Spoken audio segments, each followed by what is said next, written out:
नारी निंदा ना करो, नारी निंदा ना करो, नारी नर की खान, नारी से नर होत हैं। ध्रुव प्रहलाद समान। कहा भी गया है कि यत्र नार्यस्तु पूज्यन्ते रमन्ते तत्र देवता। शास्त्रों ने नारी शब्द का गुणगान अपने ग्रंथों में अभी तक पढ़ने को मिलता है। समाज में आज भी कहीं ना कहीं इस नारी शब्द का नाम लोग इज्जत से लेने के बजाय अनादर से लेते हैं। नारी को एक खिलौना समझ रखा है, जबकि विवेकहीन व्यक्ति नारी को एक रिमोट कंट्रोल सिस्टम वाला रोबोट समझते हैं। जैसे रिमोट का बटन दबाओ वैसे ही उसे चलाओ। इन्हें कैसे समझाया जाए कि जिसका आज अनादर कर रहे हैं, उसी के कारण से हमने इस संसार में कदम रखा है। नवदुर्गा में बहुत मंत्र पढ़ते हैं कि नारी ही वह देवी है जो सृष्टि की रचना करने वाली मातृरूपेण, तुष्टिरूपेण, दयारूपेण आदि है। पर बड़ा ही कष्ट होता है, एक तरफ उसकी पूजा का ढोंग करते हैं, दूसरी तरफ उसकी इज्जत नहीं करते। समाज में बहू बेटी सुरक्षित नहीं है। आह, कितनी आत्मग्लानि होती है। अब मैं वह कहानी सुनाने जा रहा हूँ जो मेरी ही कक्षा 8 की छात्रा रोशनी कुमारी की है। कहानी इस प्रकार है। एक दिन कक्षा में मैं गणित पढ़ा रहा था। सभी बच्चे ब्लैक बोर्ड पर दिया हुआ कार्य को कर रहे थे, लेकिन यही छात्रा कुछ गुमसुम बैठी, आंखों में आंसू लिए बैठी थी।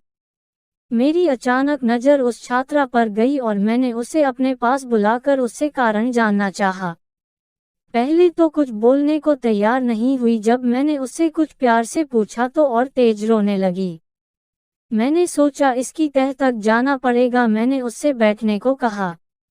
एमडीएम का समय जब हुआ तो मैंने जो विद्यालय में खाना बनाने वाली रसोइयों से कारण जानने की इच्छा प्रकट की।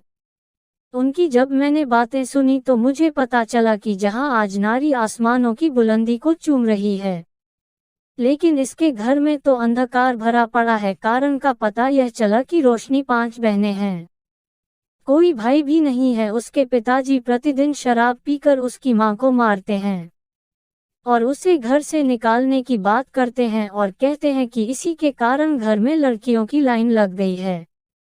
इसका प्रभाव बच्चों पर इतना पड़ता है कि ना बच्चे स्कूल में मन से पढ़ पाते हैं, ना मानसिक रूप से स्वस्थ रहते हैं। मैंने विचार किया कि इस छात्रा के पिता के आंखों से अज्ञान की पट्टी हटानी पड़ेगी।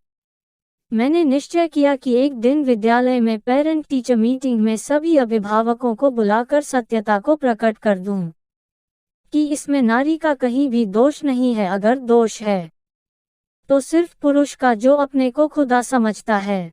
जैसे कि हर माह में मासिक बैठक होती है, उस दिन मैंने उस छात्रा के माता पिता को मैं स्वयं उनके घर पर जाकर किसी भी बहाने से बुलाकर लाया। मैं विज्ञान अध्यापक भी हूँ। उस बैठक में मैंने बोर्ड पर सेक्स डिटर्मिनेशन के बारे में विस्तार रूप से समझाया। सभी बहुत ही ध्यान से सुन रहे थे। मैंने एक ही बात पर ज्यादा बल दिया कि नारी को ईश्वर ने जो दिया वह उसे पूर्ण रूपेण देती है, जो कि है उसका XX क्रोमोसोम। लेकिन यहाँ पर सिर्फ पुरुष ही दोषी है कि वह अपना Y क्रोमोसोम नहीं दे पा रहा है, क्योंकि यही लड़का पैदा करने का प्रमुख प्रमाण है।